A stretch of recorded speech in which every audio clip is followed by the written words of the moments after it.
Hello student, आज भी हम लोग स्टैटिस्टिक्स का, ठीक है, स्टैटिस्टिक्स का हम लोग तो कोरिलेशन सीख गया। अभी कोरिलेशन का ही थोड़ा सा डिफरेंट टाइप्स जो है रैंक कोरिलेशन, ठीक है। आज हम लोग सीखेंगे क्या, कोरिलेशन, लेकिन क्या है वो वाला रैंक कोरिलेशन। क्या सीखेंगे, रैंक कोरिलेशन। देखो हम लोग जब कोरिलेशन सीखे थे उसमें मेनली क्या, किसका फॉर्मूला हम लोग यूज किया, कर्ल पियर्सन, ठीक है। और यहां क्या होगा, स्पियर्समैन, ठीक है। स्पियरमैन का वहां और भी है, हम लोग अभी हम लोग के लिए आज हम जो डिस्कस करेंगे वो वाला हो रहा स्पियर्समैन कोरिलेशन और स्पियर्समैन रैंक कोरिलेशन, ठीक है। ठीक है, हम एक तो मैथ सिखा रहा, वो मैथ के थ्रू से अच्छा से तुम लोग इसको सीख लो, ठीक है। एक तो मैथ हम यहाँ दिखा रहा, देखो कितना अच्छा तुम लोग को समझ में आ जाएगा, ठीक है। हम एक तो मैथ यहाँ लिखे हैं, देखो यहाँ पहले यहाँ दे रहा सुन रहा आइटम हम दे रहा, क्यों आइटम दे रहा बोलो तो, ऑब्जर्वेशन, कितना तो ऑब्जर्वेशन है उसको काउंट करने के लिए, ठीक है। नहीं तो ये आइटम नहीं देने से भी चलेगा, ठीक है। अच्छा उसका बाद सोचो यहाँ एक ठो वेरिएबल और एक ठो वेरिएबल, ये सोचो हमको क्वेश्चन में दे दिया, बस खाली ये दे दिया क्या, 1 2 3 4 5 6 7, ठीक है। मतलब क्या हो गया, यहाँ n इक्वल टू 7, ये हम लोग को समझ में आ गया। नंबर ऑफ ऑब्जर्वेशन 7 तो है, ठीक है।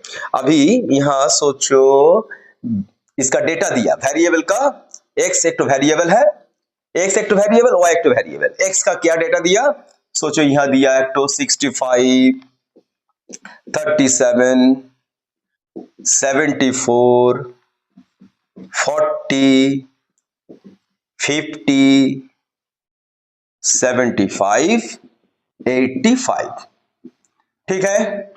समझ में आ रहा सबको, देखो ए दे दिया, y में क्या दिया यहां 70 40 81 46 60 76 73, ठीक है। ये दोनों डेटा हम लोग को दे दिया। अभी क्या कैलकुलेशन करने बोला, यहां ये वाला हम लिख दे रहे हैं इसके लिए, statement of calculating Spearman's rank correlation, ठीक है। ये वाला हम लोग एक तो स्टेटमेंट, जस्ट एक्चुअली ये जो स्टेटमेंट हम लिख रहा है इसका कोई जरूरत नहीं है, लेकिन ये लिखने से हम लोग का क्या हो रहा है, हम लोग क्या करने जा रहा है ये समझ में आ जा रहा, जब हम क्या करने इसके लिए लिखोगे तो अच्छा ही है, ठीक है। Statement of calculating the Spearman's rank correlation, ठीक है। अच्छा अभी क्या तरीका है, देखो अभी ये वाला हम लोग को क्वेश्चन में क्वेश्चन में देगा, ये दो तो वेरिएबल का खाली क्वेश्चन दे देगा, समझ में आ रहा, खाली दो तो वेरिएबल का वैल्यू हमको दे दिया। अभी इसको हम कैसे क्या करेंगे, फर्स्ट जो काम है, जब ही बोला रैंक का बात बोला ना, रैंक मतलब हमको रैंक निकालना पड़ेगा। अभी रैंक के लिए सोचो हम यहां रैंक ऑफ एक्स, एक्चुअली ये वाला हम यहां आर लिखेंगे, ये वाला हो रहा रैंक ऑफ एक्स, इसको हम लोग क्या करेंगे, R1 से इसको मानेंगे, ठीक है। R1 और एक तो लिखेंगे rank of y, that is the R2, clear. अभी देखो रैंक कैसे बनेगा, रैंक देखो, रैंक का मतलब क्या हो रहा, ये कौन वाला फर्स्ट है, सेकंड है, थर्ड है, इसको हम लोग रैंक बोलेंगे। यहां सबसे जो हाईएस्ट है उसको हम लोग फर्स्ट करेंगे, जो उसका नीचे है उसको सेकंड करेंगे, जो उसका नीचे है थर्ड करेंगे, इस तरह से हो सकता। और एक तो प्रोसेस क्या है, अगर जो सबसे कम है उसको फर्स्ट करेंगे, उसके ज्यादा है उसको सेकंड करेंगे, इस तरह से भी होगा। तो हाईएस्ट से करो या लोएस्ट से करो, लेकिन आंसर दोनों में एक ही आएगा, कुछ भी प्रोसेस हम लोग अप्लाई कर सकते हैं। फॉर एग्जाम्पल हम तुम लोग को अभी हाईएस्ट वाला सिखा रहा, ठीक है। सोचो यहाँ हाईएस्ट क्या है, सबसे हाईएस्ट देखो 85। 85 एक नंबर में जाएगा, देखो इसका अंदर में हाईएस्ट हम देख रहा, समझने की कोशिश करो। 85 सबसे हाईएस्ट है, उसका नीचे कौन है, उसका नीचे 75, तो ये वाला 2 होगा। उसका नीचे कौन है, 74 है, तब ए वाला 3 हो जाएगा। क्लियर, 74।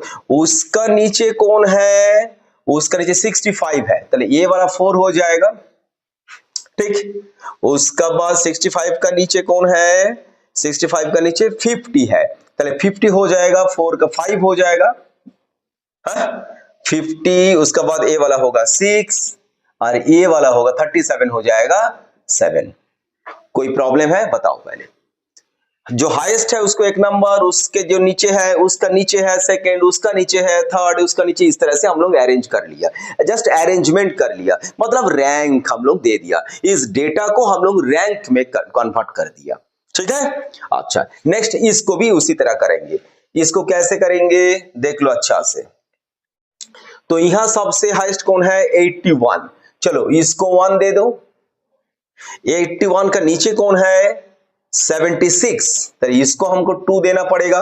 76 का नीचे कौन है, 73 है, इसको 3 नंबर देना पड़ेगा। क्लियर हो रहा, 73 का नीचे कौन है, 70, तब इसको 4 देना पड़ेगा। 70 का नीचे कौन है, 60, तब इसको हमको क्या देना पड़ेगा, 5 देना पड़ेगा। उसका बाद ए वाला को 6 देना है और इसको 7 देना है। एनी प्रॉब्लम, क्लियर हो रहा सबको, no problem at all. See here, R1 R2 निकल गया। अभी ये दोनों को हम लोग डिफरेंस निकालेंगे, उसको एक तो जस्ट एज्यूम कर लिया, D मान लिया, D equal to R1 minus R2। R1 A वाला, R2 ए वाला, तो क्या होगा, माइनस होगा, 4 माइनस 4 क्या होगा, 4 माइनस 4 0, 7 माइनस 7 क्या होगा, 0 होगा, 3 माइनस 1 क्या होगा, 3 माइनस 1, तो मतलब -2, 6 माइनस 6 क्या होगा, 0, 5 minus 5 0, 2 minus 2 0 and 1 minus 3 -2, 1 minus 3 -2, ठीक है। तो ए वाला हो गया तुम्हारा, डी का वैल्यू हो गया। हमको इसको भी नहीं चाहिए, हमको क्या चाहिए फॉर्मूला के लिए, हम लोग को डी स्क्वायर चाहिए। क्या चाहिए, डी स्क्वायर चाहिए, मतलब इसको डबल करना पड़ेगा, ठीक है। इसको डबल, 0 के 0 ही होगा, 0 0 होगा, ये 2 दूना क्या होगा, 2 2 जा 4, 0 0 0, ये भी 2 2 जा 4, देन व्हाट इज कमिंग, इसको ऐड करने से क्या होगा, sigma D square equal to 4 plus 4 8। काम खत्म। बोलो कहां प्रॉब्लम है। ये हो रहा हम लोग का स्टेटमेंट, एक तो बनाना पड़ेगा रैंक कोरिलेशन का। इसका बाद हमको फॉर्मूला में डालना है। क्या फॉर्मूला डालेंगे, इसको अब हम लिखेंगे correlation of coefficient, rank correlation of coefficient, या इसको हम लोग खाली रैंक कोरिलेशन लिखो, उतना लिखने का भी जरूरत नहीं है। Rank correlation, rank correlation actually वो तो क्या किसका नाम से बोला, अभी स्पेयर्समैन का नाम से बोला। इसके लिए इसको हम लोग पी बोल के भी लिख सकते हैं, और नहीं तो हम लोग रैंक कोरिलेशन ऐसी नॉर्मल कोरिलेशन को क्या बनाया, आर देके भी समझते हैं। आर, पी लिखो या आर लिखो, जो भी लिखो चलेगा, ठीक है ना। क्या बोला, अगर पी लिखोगे पी लिखने से भी चलेगा, आर लिखने से आर लिखने से भी चलेगा, जो भी ये मन चाहे तुम लिखो, कोई नो प्रॉब्लम, ठीक है। एवरे फॉर्मूला तो देखो, आर इक्वल टू यहां क्या होगा, 1 minus 6 sigma D square divided by N Q minus N. दिखाई दे रहा, R equal to 1 minus 6 sigma D square N Q minus N. चलो इसको हम फॉर्मूला बैठा देंगे, value 1 minus 6 into sigma D square का वैल्यू तो हम लोग को मिल गया भाई, 8 हो गया, डिवाइडेड बाय एन क्यूब, देखो अभी ये वाला काम में लग गया, एन क्यूब, एन मतलब क्या 7, तो मतलब 7 क्यूब माइनस 7, ठीक है। 6 8 48, ये वाला मिल गया, डिवाइडेड बाय 7 क्यूब कितना होगा 7 क्यूब, यहां पहले 1 माइनस होगा तो पहले इसको भी लिखते चलो, ये 1 माइनस है, 1 माइनस 48 डिवाइडेड बाय 343, क्या होगा 343 माइनस 7 इंटू 7 इंटू 7 343 माइनस 7 बढ़ा दिया, ठीक है। तो क्या होगा इसका बाद 1 माइनस 48 डिवाइडेड बाय कितना होगा 336, ठीक है। मतलब क्या होगा 336 करने से 1 माइनस 48 डिवाइडेड बाय 336, हम यहां करके रख दिया, 48 डिवाइडेड बाय 336 करने से आएगा तुम्हारा 0.143, तो एक से माइनस करो, 1 माइनस 0.143 क्या होगा 0.857, ये हो जाएगा तुम्हारा आंसर। बात समझ में आ रहा कि नहीं बोलो पहले, ये वाला फॉर्मूला समझ में आया, बहुत इंपॉर्टेंट चीज, लेकिन कुछ नहीं है, वेरी सिंपल। इस वीडियो को 2 बार देखो, 2 बार देखने से पूरा, उसके बाद किताब का जो भी मैथ है करते चलो, आराम से हो जाएगा। और कुछ प्रॉब्लम है हमको कमेंट्स बॉक्स में लिखो, ठीक है ना। ये वाला चीज तुम लोगों को समझ में आया कि नहीं आया, अच्छा से बोलो। Clear student, any problem? I think no problem. Thank you everyone, okay.